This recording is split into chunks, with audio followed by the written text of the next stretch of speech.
Hello everyone, welcome back to my channel TET classes with Chitra. आज हम CTET का next chapter करेंगे जिसका नाम है हमारा देश भारत।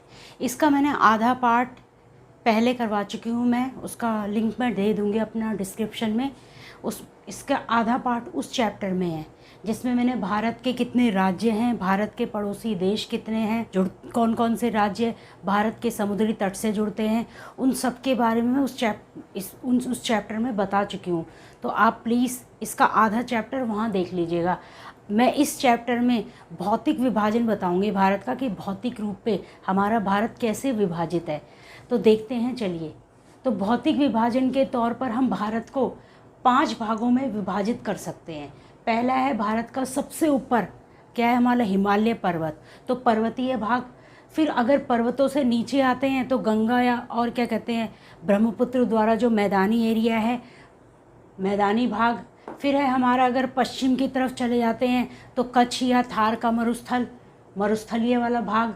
फिर है हमारा, अगर उसके दक्षिण में नीचे आते हैं तो कुछ ट्रायंगुलर शेप में हमारा क्या दिखता है, दक्कन का पठार, जैसे पठारी क्षेत्र। फिर है हमारे तट, जो समुद्र के किनारों पर क्या है, हमारे घाट हैं पूर्वी और पश्चिमी, जो क्या कहलाते हैं, तट कहलाते हैं। और 2 हमारे द्वीप समूह हैं, अंडमान निकोबार और लक्षद्वीप। तो इनमें हमने अपने भारत का भौतिक विभाजन किया है। हमारे भारत का भौतिक विभाजन क्या है, 5 उसमें तोड़ दिया है हमने भौतिक विभाजन को। पर्वत, मैदान, मरुस्थल, पठार, तट और द्वीप समूह। देखिए, ये जो है हमारा भारत का भौतिक विभाजन, यानी प्रकृति अपने आप नेचुरली हुआ है, ठीक है। और यहाँ पर जितने भी लोग रहते हैं इन जगहों पर, इसी विभाजन के कारण उन लोगों का खान पान, उनका पहनावा, उनकी बोलचाल, उनके घर, उनका रहने का तरीका, सब कुछ किस पे डिपेंड करता है, ये भौतिक विभाजन पर। इसीलिए हमारे देश का ये देखो 5 तरह से हमने भारत देश को विभाजित किया है। तो 5 तरह के विभाजन की वजह से ही भारत में अलग अलग संस्कृतियां देखी जाती हैं, अलग अलग उनकी, हमारे देश की बोलियां, लगभग 22 हमारे देश की क्या है भाषाएं हैं। पहला देख लेते हैं हम पर्वत।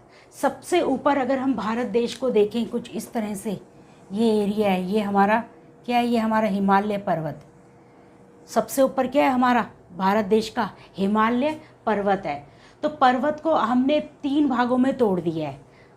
सबसे ऊपर वाले भाग को अगर देखा जाए तो क्या बोलते हैं, वृहद हिमालय। इसमें क्या बोला जाता है, वृहद हिमालय। और यही हमारी बड़ी बड़ी चोटियाँ, जिसमें से सबसे एक कौन सी, हमारी सबसे ऊंचा शिखर माउंट एवरेस्ट, जो कि यह नेपाल में है, वो इसी वाले भाग में है।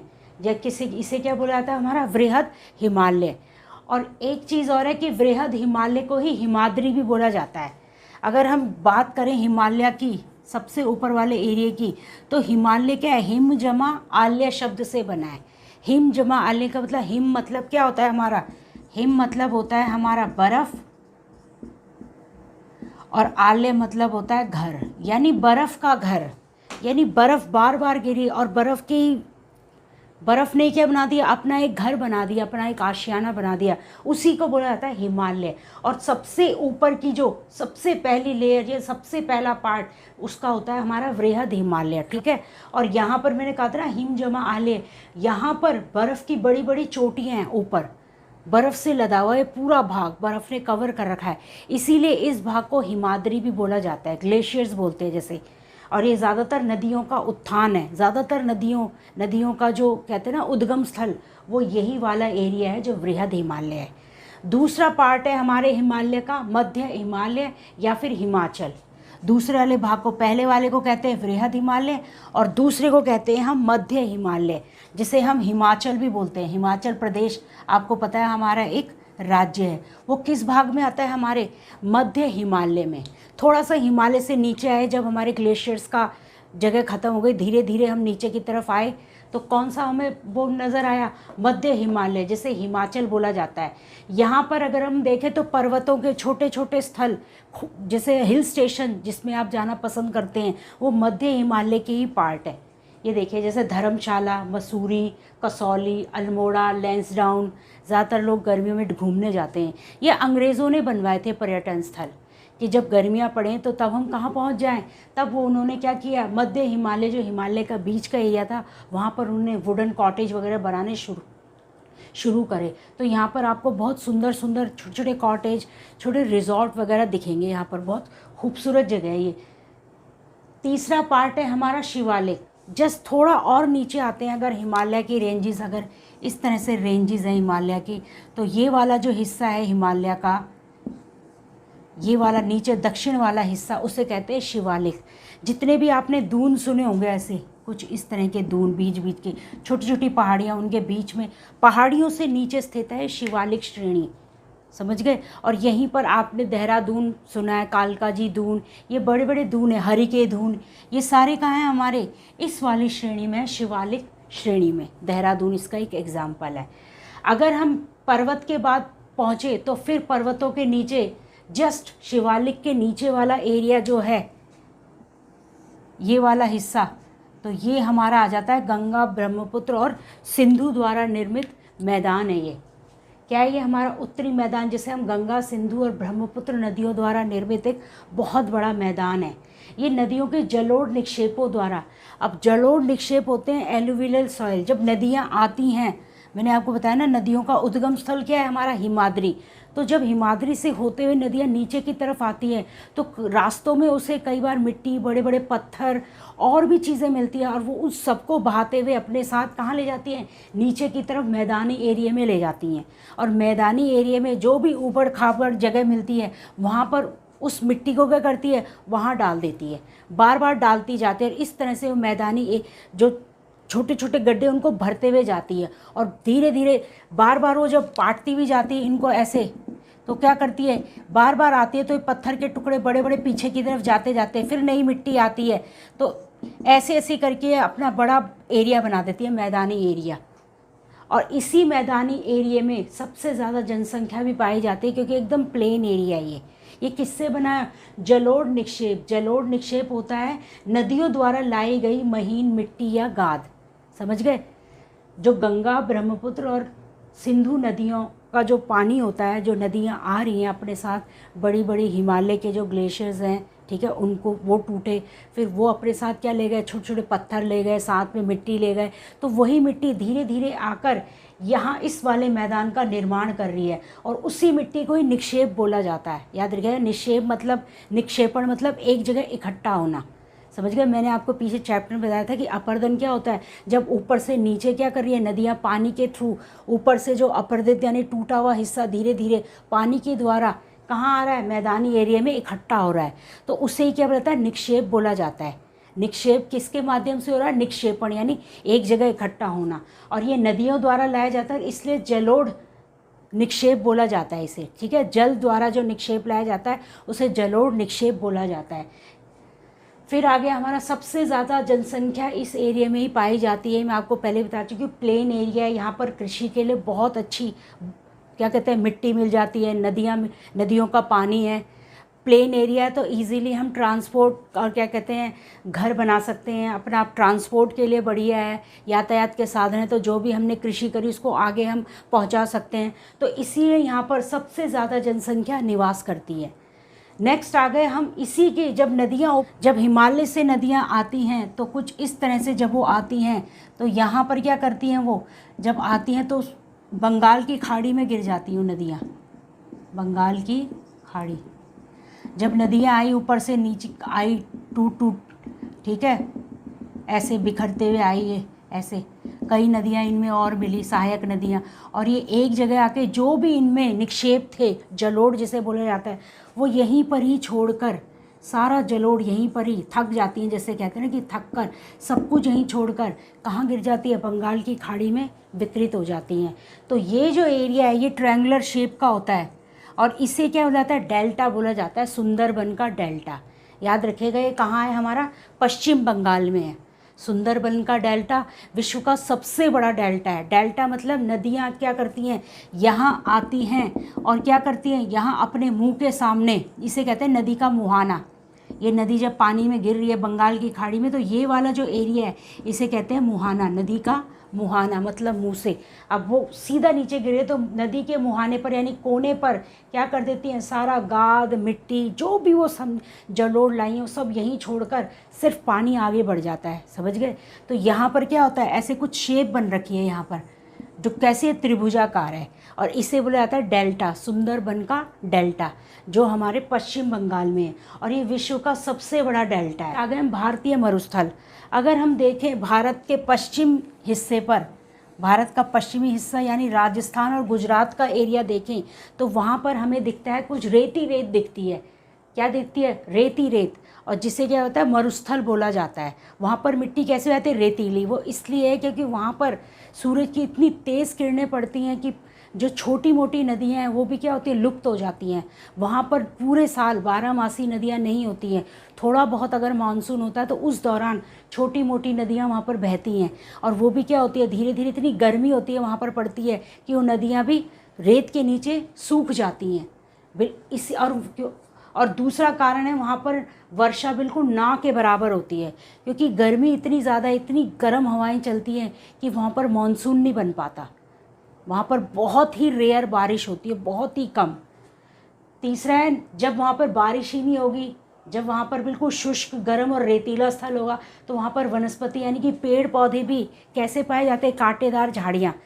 कांटेदार झाड़ियाँ इसलिए होती हैं, याद रहिए, कांटेदार झाड़ियाँ वो होती हैं, जैसे आपने कैक्टस वगैरह देखे हैं, नागफनी, तो इनमें एक खूबी होती है, ये क्या करते हैं, ये क्या करते हैं, बहुत ही कम पानी में भी जीवित रह सकते हैं, और ये इनमें ऐसे कांटेदार कांटे पाए जाते हैं। कांटे क्या करते हैं, बार बार हवा, कहते हैं ना कि बार बार हवा आ रही है, यही कांटे इनके लिए भोजन बनाते हैं, और इन कांटों के अंदर ये जो टहनियाँ होती हैं, इनमें पानी भरा होता है, तो इस पानी को नीचे नहीं गिरने देते, इसलिए यहाँ पर कांटेदार झाड़ियाँ सबसे ज़्यादा पाई जाती हैं।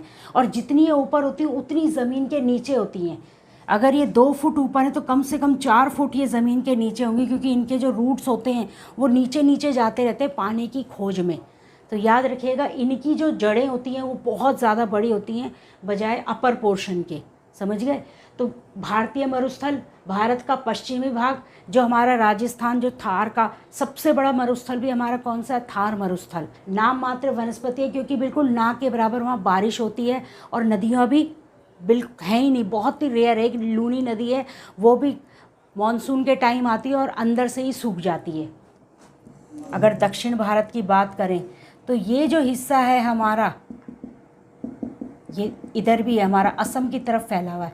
ये कुछ ट्रायंगुलर शेप है, जिसे दक्कन का पठार भी बोला जाता है, पठारी क्षेत्र। ये मैंने पहले बताया था आपको, जो हमारा पठारी क्षेत्र है ये सबसे प्राचीन भाग है हमारे भारत देश का। जब हमारा भारत पृथ्वी के दक्षिणी भाग में स्थित था, तब से लेकर अब तक ये जो हमारा ये जो पठारी क्षेत्र है एकदम स्थिर अवस्था में है। पहले भी था और आज भी है। इसीलिए भारत का सबसे पुराना, जिसे कहते हैं ना, भौतिक भाग कौन सा है या भूगर्भिक भाग कौन सा है, तो वो आ जाएगा हमारा पठारी क्षेत्र। क्या आ जाएगा उसका आंसर? पठारी क्षेत्र। और ये क्या है, ये उत्तरी मैदान यानी गंगा ब्रह्मपुत्र के मैदान से नीचे मालवा का पठार, बुंदेल का पठार, छोटा नागपुर का पठार, कार्बी एंग्लोन का पठार, बहुत सारे, दक्कन का पठार, ये सारे क्या हैं? ये हमारी नदियाँ जा रही है, और यहाँ से शुरू हो जाता है पठारी हिस्सा। तो उत्तर भारत के दक्षिण से शुरू है, इसका दक्षिण में स्थित है। त्रिभुजाकार आकृति अगर देखेंगे तो कैसी है इसकी? ट्रायंगुलर शेप है। पहाड़ी श्रृंखला है इसमें बहुत सारी। अगर हम ऊपर ही देखें तो इसमें क्या, अरावली से स्टार्ट होता है। ये अरावली का हमारी दिल्ली से होते हुए जा रही है। मैंने आपको बताया था अरावली क्या है, एक पुरानी वलित, सबसे पुरानी वलित श्रृंखला का उदाहरण कौन सा है? हमारे देश में जो अरावली पर्वत श्रृंखला है, वो भी क्या है, इसी का एक भाग है अरावली। अगर बीच में आ जाएंगे तो विंध्य और सतपुड़ा के भी यहाँ पर्वत श्रृंखलाएं हैं, लेकिन विंध्य और सतपुड़ा कौन से थे? हमारे ब्लॉक माउंटेन्स थे, याद रखिएगा। विंध्य और सतपुड़ा के बीच में हमारी 2 नदियाँ भी बहती हैं, नर्मदा और तापी। याद रखिएगा, सिर्फ नर्मदा और तापी ऐसी 2 नदियाँ हैं जो पश्चिम दिशा की तरफ बहती हैं और अरब सागर में गिरती हैं, और किसके उस भाग में आती है? पठारी क्षेत्र में आती हैं। और ज़्यादातर नदियाँ कहाँ गिरती हैं? हमारी ये बंगाल की खाड़ी में, याद रखिएगा। इसका अगर हम देखें, ये जो समुद्र से तट है, जो समुद्र तट, अगर हम तो पूर्वी घाट बोला जाता है पूर्वी तट को, और इसको बोला जाता है पश्चिमी घाट। इसका एक और नाम है, क्वेश्चन आता है कि पश्चिमी घाट को एक दूसरे नाम से भी जानते हैं, तो सहयाद्री बोलते हैं। सहयाद्री और पश्चिमी घाट एक ही है। पश्चिम की तरफ वाले स्थित घाट को, जो अरब सागर की तरफ है, उसे बोला जाता है पश्चिमी घाट। और एक और नाम है क्या इसका, सह्याद्री। अब इनके भी यहाँ भी बहुत सारी वो पाई जाती हैं, याद रखिएगा, पहाड़ी क्षेत्र। इसमें भी है नीलगिरी की पहाड़ियाँ, आपने सुना होगा, अन्नामलाई, अनाईमुदी, ये सारी पहाड़ियाँ यहाँ पर है। डोडा बेटा सब यहीं पर ही हैं। तो ये अरब सागर में पाए जाने वाला जो घाट है वो पश्चिमी घाट अरब सागर की तरफ, और बंगाल की खाड़ी की तरफ कौन सा है हमारा, पूर्वी घाट। ये जो पश्चिमी घाट है लगभग एक समान है। पूर्वी घाट कैसा है, थोड़ा ऊबड़ खाबड़ है, और पश्चिमी घाट है एक समान। वो इसलिए कि ज़्यादातर नदियाँ पूर्वी घाट की तरफ यानी बंगाल की खाड़ी में गिरती हैं, और बार बार जब ये नदियाँ इस तरह से गिरती हैं तो जब, याद रखिएगा, पानी बार बार आता है तो हमेशा अपनी डायरेक्शन चेंज करता है। तो जब ये नदियाँ इधर आती हैं तो बार बार ये अपना क्या बनाती हैं, यहाँ पर डेल्टा बनाती हैं, इस तरफ गिरती हैं। महानदी हो गई, यहाँ पर गिरने वाली नदियाँ क्या है, पूर्व की तरफ महानदी, गोदावरी, कृष्णा और कावेरी। ये चारों नदियाँ साउथ की बहुत मेन, किसे कहते हैं, सबसे बड़ी मेजर रिवर्स कौन सी है हमारी, महानदी, गोदावरी, कृष्णा और कावेरी। गिरती कहाँ है ये हमारे बंगाल की खाड़ी में। और जब ये बार बार गिरती हैं तो ये अपने किनारे पर क्या बनाती है, मैंने कहा था कि जब ये आती हैं, कोई भी नदी आती है तो अपने मुहाने पर डेल्टा बनाती हैं, और बार बार ये करती हैं, कभी इधर से गिर जाती है कभी, तो बार बार ये कोनों को क्या करती हैं, तोड़ते हुए जाती हैं। बार बार क्या कर रही हैं, कभी इधर मुड़ गई, कभी उधर डायरेक्शन ले ली। तो इसीलिए ये जो हिस्सा है इसका, जो पूर्वी घाट के जो तट हैं, वो इसीलिए अस्त व्यस्त हैं, इर्रेगुलर कहते हैं जिसे, कि कभी इधर से आ रही नदी का पानी, कभी उधर से आ रहा है, और ये चौड़े होते हैं थोड़े। बार बार ये क्या कर रही हैं, ये जब आ रही हैं इसको तोड़ रही है, तो दूसरी बार इसको आके क्या कर रही हैं, फिर जो अपने साथ गाद लाती हैं उसमें भरती हुई जाती हैं। इसलिए ये मैदान ज़्यादा चौड़े होते हैं, पूर्वी घाट के मैदान। पूर्वी, कई बार क्वेश्चन आ सकता है कि जो पूर्वी घाट है वो पश्चिमी घाट से ज़्यादा चौड़ा क्यों है, क्योंकि पश्चिमी घाट की सारी नदियाँ पूर्वी घाट की तरफ गिरती हैं, ऊपर से नीचे की तरफ आती हैं वो सारी की सारी। और जब नदियाँ आती हैं तो क्या करती हैं, मैदानों का निर्माण करती हैं। अभी हमने देखा था गंगा ब्रह्मपुत्र का, जो गंगा नदी और ब्रह्मपुत्र नदी द्वारा जो मैदान बना इतना बड़ा, ऐसे ये नदियाँ भी क्या करती हैं, यहाँ पर क्या कर देती हैं, चौड़ा कर देती है मैदानी एरिया। और यहाँ से निकलती है, ये कैसा है, ये संकरा एरिया होता है बिल्कुल। ये वाला जो है इसका बिल्कुल सपाट है ये पार्ट, क्योंकि यहाँ पर क्या है, कोई नदी नहीं है यहाँ पर, यहाँ से नदियाँ निकलकर इस तरफ जा रही हैं। तो ये जो पश्चिमी घाट है ये संकरा होता है, और इसका जो तट होता है वो एक समान होता है, और इसका जो मैदान होता है वो संकरा है। लेकिन पूर्वी तट का मैदान कैसा है, चौड़ा है, ज़्यादा बड़ा है। भारत के क्या हैं, दो हैं, एक तो है हमारा अंडमान निकोबार और एक है हमारा लक्षद्वीप। दो द्वीप समूह है हमारे। द्वीप मतलब होता है, द्वीप मतलब जो चारों तरफ से पानी से घिरा हो, याद रखिएगा, कुछ ऐसे चारों तरफ क्या है इसके पानी है, उसे कहते हैं द्वीप। ठीक है, अंडमान निकोबार क्या है, ये भी एक द्वीप समूह। ये क्या है, इसके चारों तरफ पानी है, और ये कहाँ है हमारा, बंगाल की खाड़ी में स्थित है, ये बंगाल की खाड़ी में स्थित द्वीप समूह। और ये हमारा है लक्षद्वीप, जस्ट केरल के बगल में ही है। कहाँ है ये हमारा, अरब सागर में, अरब सागर में। जो हमारा अंडमान निकोबार द्वीप समूह से हर बार क्वेश्चन आता है कि 2004 में सुनामी आई थी, सुनामी के साथ तेज़ हवा के साथ तरंगे भी आई, पानी की भी तेज़ लहरें आई, और क्या करा उन्होंने, जो इंदिरा पॉइंट जो हिस्सा था, एक जगह है अंडमान निकोबार में, वो पूरी तरह से डूब गया था वो स्थल, जब 2004 में सुनामी आई थी। अब ये दूसरा है हमारा लक्षद्वीप। अब लक्षद्वीप जो है हमारा कोरल आइलैंड है, याद रखिएगा। लक्षद्वीप क्या है, हमारा प्रवाल द्वीप समूह है। प्रवाल होते हैं ये कैसे बना है कि यहाँ पर जो समुद्र में छोटे छोटे जंतु पाए जाते हैं ना, छोटे छोटे, वो मर चुके थे, तो उनके कंकाल क्या है, पानी में तैरने लगे। मरे हुए जीवों के कंकालों के ऊपर बना हुआ है ये द्वीप, याद रखिएगा। छोटे समुद्री जंतुओं के कंकाल को पॉलिप, जो कंकाल छोटे छोटे समुद्री जीव मरे तो उनके कंकालों के ऊपर और कंकाल, फिर और कंकाल, फिर और कंकाल से क्या बन गया, एक छोटा सा द्वीप बन गया जिसमें लोग अब रहते हैं। लक्षद्वीप को प्रवाल द्वीप समूह भी बोला जाता है, याद रखिएगा। ठीक है, ये चलिए आज की क्लास में बस इतना ही, मिलते हैं अपनी अगली क्लास में, तब तक के लिए नमस्कार।